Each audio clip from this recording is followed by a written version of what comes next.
Good morning, church. Awesome. Well, first, I should introduce myself because I don't do a good job of that.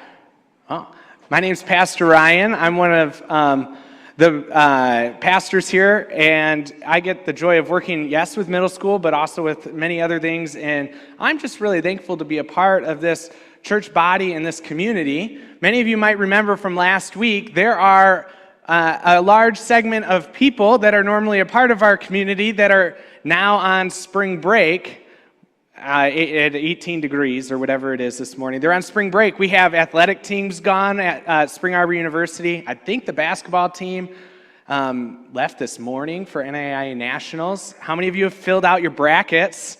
I have. True story. You can fill that out. They're number 2 seed. Follow along. Support them. We prayed over some SAU students, too, that are going on missions trips, and how cool is that? We are part of such a cool community, and God is at work in really cool ways, and we'll just share stories at another time, because I guess we should dive into some other stuff, too. We are launching into this series called Undivided, and it's all about how our lives, we're supposed to be undivided in our faith from God. There's always this temptation to kind of divide our allegiance and follow Jesus part way, but the Bible's pretty clear that that's not what God's asking for. And in large part, we're going to stay in the book of James for the next month or so, and I love the book of James. It's kind of a book, if you have less of an attention span, you can hang with it for just a few verses, and you got like a whole dot from James, because he really jumps around a lot. James, there's some thought as to who wrote the book of James. There's some debate over that, but a lot of scholars settle in on the fact that James was most likely James, Jesus' brother James. And so if we go off of that, that generally accepted thought, then we look at, well, who is the audience? There's a good possibility then that we're talking about the Jewish people following Jesus that we read about in Acts. In Acts 8:1, we see a persecuted group of Jews that are dispersed for their faith. And that could be the group that we're talking about here. And so James is writing this letter in large part to a group that's trying to follow Jesus, that's been persecuted, that's been enduring tough times, but is desiring to follow Jesus wholly. And so he's trying to encourage with the purpose of spiritual wholeness. He says that explicitly at several points throughout this passage. He talks about spiritual maturity or being made complete or being made whole. So it's this letter to a discouraged group, which I don't know about you, but there have been many times and seasons in my life where I feel discouraged, beaten, or worn out. I feel like I'm ready to wave the white flag. And so I love this letter because James gets right into it. And in James chapter 1, verses 2 through 4, he says something that ultimately gets me to go, wait a minute, I got to do that? He says, consider it pure joy. I think I have the clicker in my pocket. I did. I thought about changing the slides during the music, and I didn't do that, so that was fun. So James, can you help me get back to James 1, back to the beginning of the slideshow? We'll get to it. James 1, 2 through 4 says, consider it pure joy, my brothers and sisters, whenever you face trials of many kinds, because you know that the testing of your faith produces perseverance. Let perseverance finish its work so that you may be mature and complete, not lacking anything. Consider it pure joy when you face trials of many kinds. That's ridiculous. Who goes around going, man, that was a joyous occasion. I was just persecuted. Like, that's backwards thinking, right? And so he says this, but it's not to make light of trials. This isn't to say, hey, get over it. It's not a big deal what you're going through. James instead is pointing to the possibilities. He's pointing to the possibility of redemptive work and experiencing that redemptive work through Jesus and Jesus alone, even in the midst of trials. He's pointing to the fact that God can redeem all. Romans 8:28 says, let's see if I can get it up there. We're going to fly right through to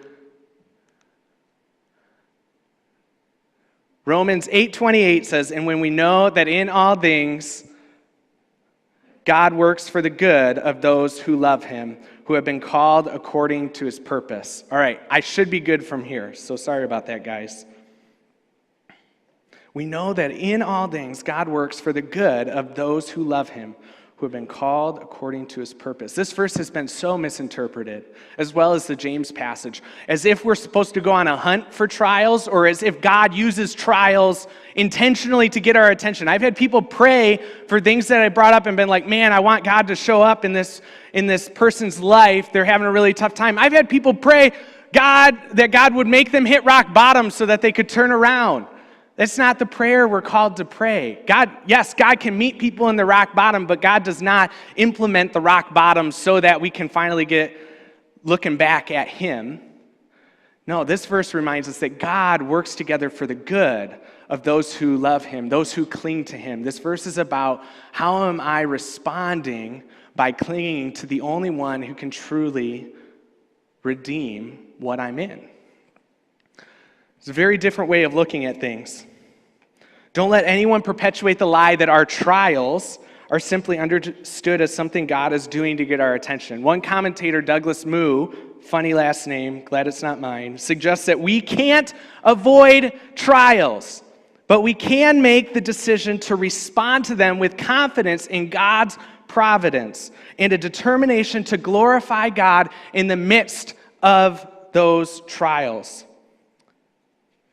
Jesus himself tells us that we will endure trials. John 16:33, he says to his disciples, "In this world you will have trouble, but take heart. I have overcome the world." So if anyone suggests that life is easier as a Christian or that it doesn't involve trials, they're either wrong or naive or a combination of the two. They're missing something. That's just not how following Jesus works.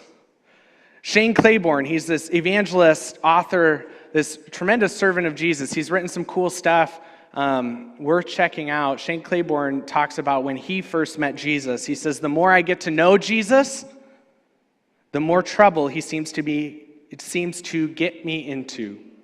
Not to say that Jesus perpetuates the trouble, but to say that following Jesus is tough. Following Jesus is not a promise of an easier life. If anybody's ever shared that with you, again, it's a misguided promise. Maybe well-intentioned, but misguided. Following Jesus, the promise is not ease. The promise, though, is the best. So I'm going to share part of a story. This is my grandma Byers. She's this amazing woman. She passed away a few years ago. She lived to the young age of 94. This is her. She's probably 92 or 3 at this time, maybe. Yeah.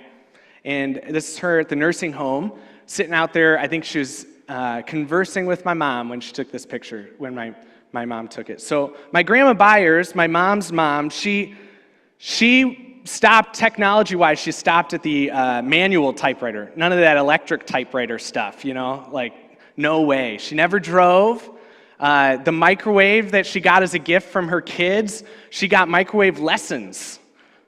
I didn't know that was a thing. She actually took lessons at Sears on how to use the microwave. So that was a push for her. But she was amazing. I say that not as a knock on her, but she had other things. She invested so much in her family. She had a ton of younger siblings, and she endured a ton. In all of that, she remained faithful to God. And I loved my grandma. And here's where the trial enters in, though. My grandma eventually would encounter dementia, a form of dementia that was just awful. First it just started with her memory, and then it began to, insert things like seeing things that weren't there. And when I say it's awful, what was awful was seeing her battle the loneliness, even though that's not even what was happening. Somebody could have visited her, and a couple minutes later she forgot. And so she felt like she really didn't have anybody looking out for her, but she did. And that was hard to see because I had all these memories with my grandma, and you couldn't really share those with her and her be able to respond. And it was a number of years of of seeing the effect that had on all the people that loved my grandma. But there's a good story in there that I'm going to get to in a little bit. It has to do with Christmas. So we're going to hit the pause button because I want to jump to verse 5, and we'll revisit my grandma in just a minute. So in verse 5, it says, "If any of you lacks wisdom, you should ask God, who gives generously to all without finding fault, and it will be given to you." That's a promise that God is always available and always ready and always willing to give generously when we seek him. That's not a promise, again, of ease. That's a promise that God is ready to show up. That's not a promise that everything works out my way.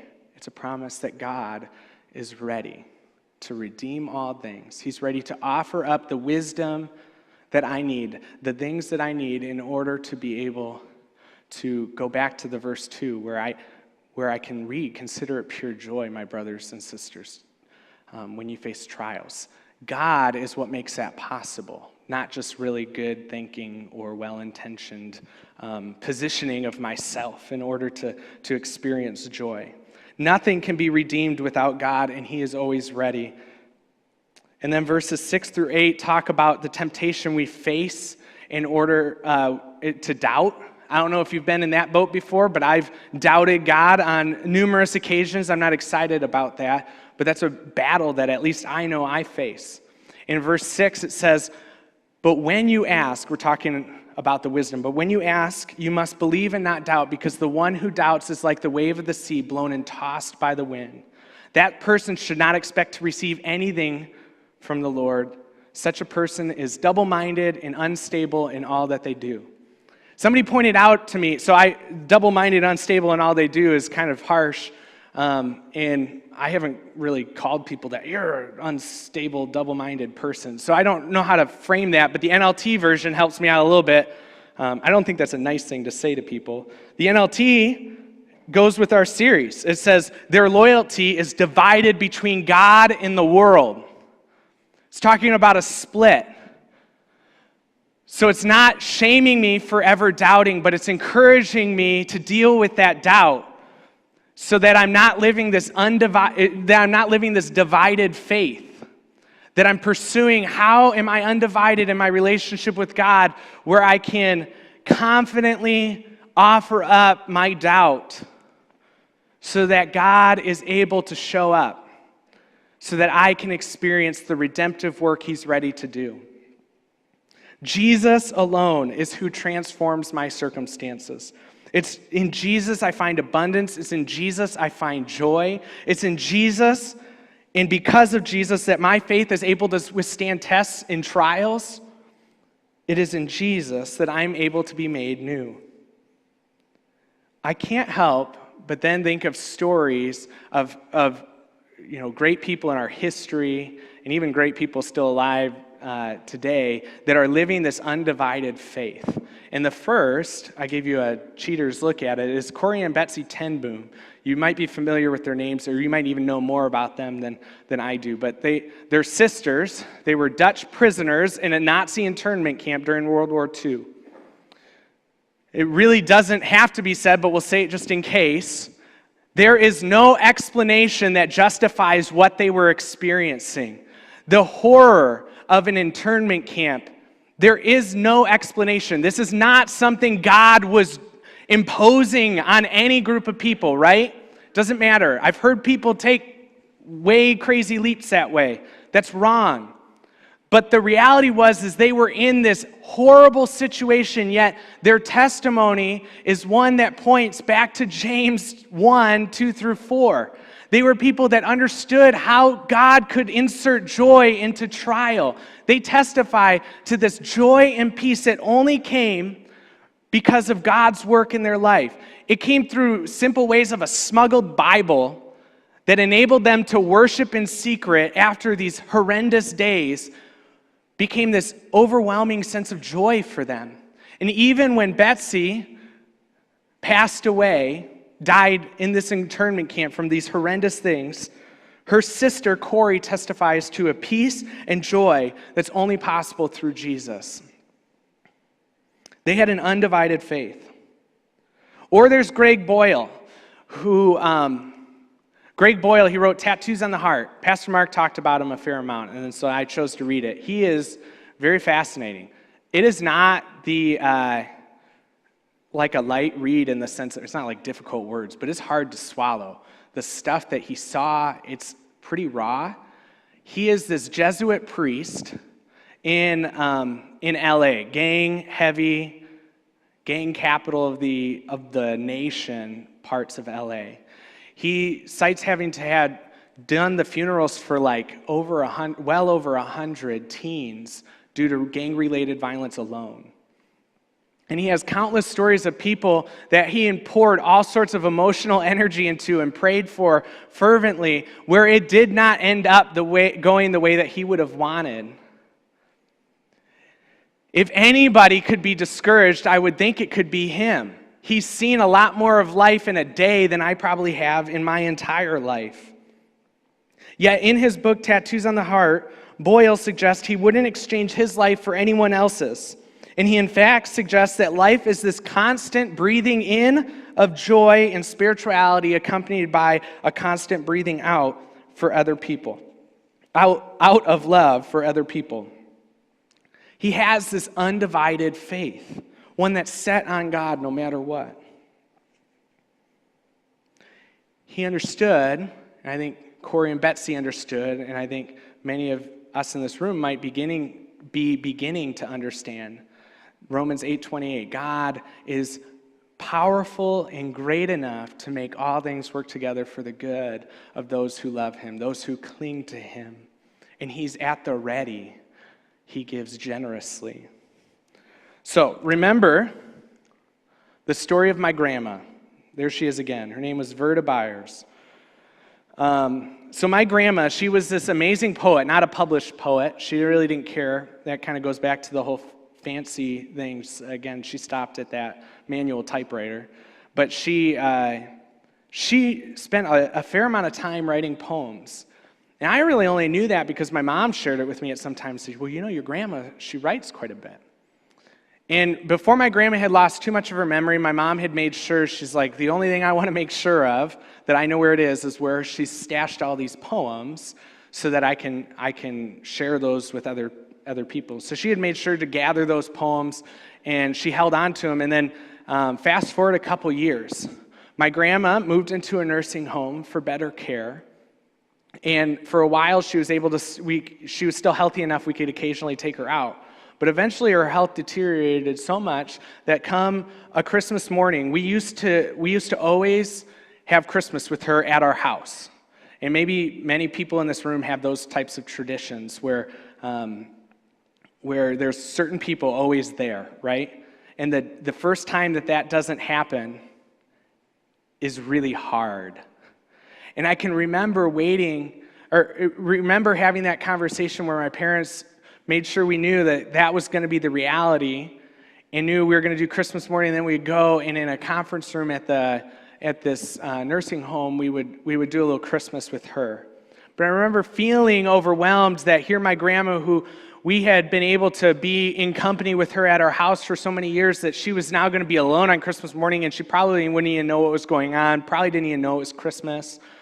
We showed up, and I'm feeling pretty frustrated. I can remember a lot of angry prayers, because why in the world, there is no explanation for why somebody would have to go through what she went through.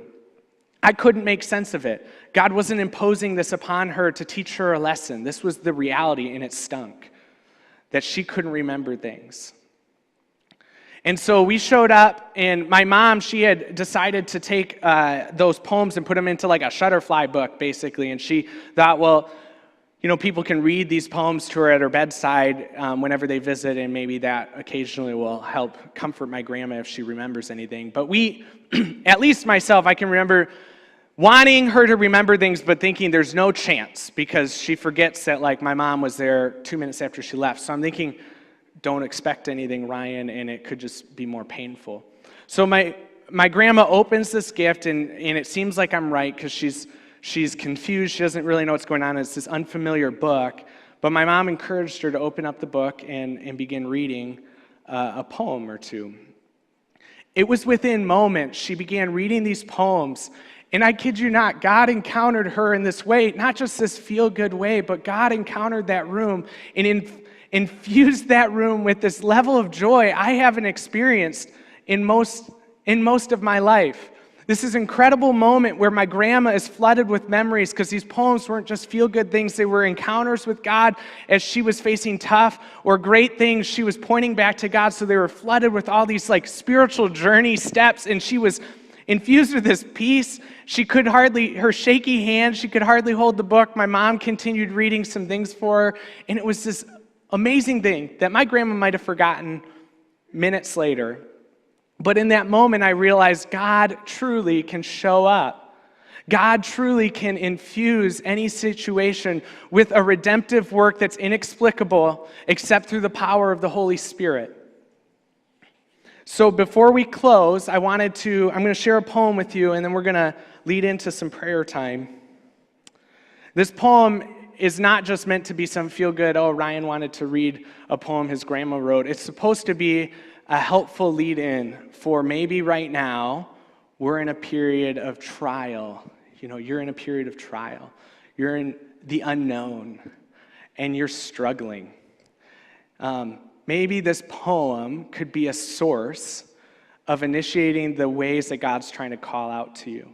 A reminder that God's work in your life is real, that He is ready to give generously to all without finding fault for those who love Him, for the good of those who love Him. So, in the early morning sunrise, when the grass with dew is wet, in the early dusk of evening as the golden sun has set, how sweet to walk and talk with my Lord. When the lovely red rose lifts its face up to the sky, and the bluebird in the evening sings its sweet lullaby, how sweet to walk and talk with my Lord. As peace and love surround me, like the silence of the sea, or troubles and trials sweep o'er me, and through the darkness I cannot see, it is sweeter, sweeter still, to walk and talk with my Lord. Little did my grandma know that this poem she probably wrote decades earlier could have been a source of peace and joy amidst trial. God works in powerful ways. So where does this leave us? That's a great question. I'm glad I asked it. Perhaps some in this room might be in a place of extreme suffering, discouragement, loss, pain. You're in a trial right now. Hearing the very words that that we can consider pure joy whenever you face trials of many kinds might have made you cringe at the beginning because you're thinking, oh man, here's another thing where somebody's just trying to tell me to make good of the bad, what's the lemonade, whatever that lemonade quote is, So that's not what that is. God's not trying to say, hey, just, put on a smile and power through it. Instead, God's invitation to us is to respond to His offer of asking Him for the wisdom, of clinging to Him for the clarity. It's all about the work of the Holy Spirit. It has nothing to do with the work that somebody else might be able to point me to. Or perhaps this is the first moment you've realized that you simply have never chosen to follow Jesus. And maybe things are going really well for you, or maybe it could be really tough. I don't know. But maybe you want to experience firsthand that redemptive power that only comes from God. It's not a promise of ease, it's a promise of best. If that's you, then when we pray, simply ask Jesus to enter into your life. You might also want to take next steps like baptism or asking questions about how you can share the love of Jesus with somebody, with a neighbor, and you could indicate that on your card. Next week, you can join us for a baptism opportunities in the conference room during the community hour. use the Connect card as a way to allow us to be praying with you, to allow other faithful followers of Jesus to be praying with you. The Connect card you'll find in your bulletin or in the pew in front of you.